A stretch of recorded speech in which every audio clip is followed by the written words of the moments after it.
Почитувани, Нина Ангеловска под директна наредба на Зоран Заев денеска ја задолжи државата за нови 40 милиони евра.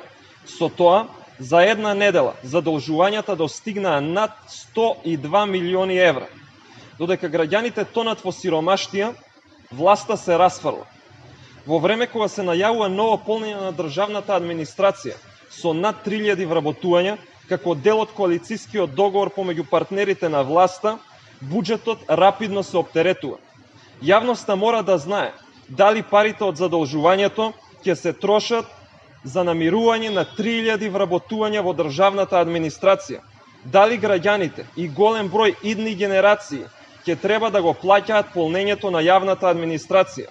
Доколку направиме една едноставна математика, дека овие 3000 вработувања ќе земаат основна нето плата од 25.000 денари, доаѓаме до сума од над 14 милиони евра, која што треба државата годишно да ја одвојува само на име нето плата, не сметајќи ги тука придонесите за социјално и пензиско осигурување.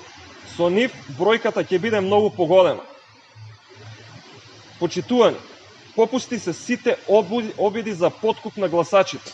Граѓаните не го одобруваат расипништвото на СДСМ. Граѓаните бараат работа, чесен пристап. Граѓаните и државата не се должни да ја трпат неодговорност и неработата на власта. Потребни се предвремени парламентарни избори за пат на оваа ненародна власт. И благодарам на вниманието.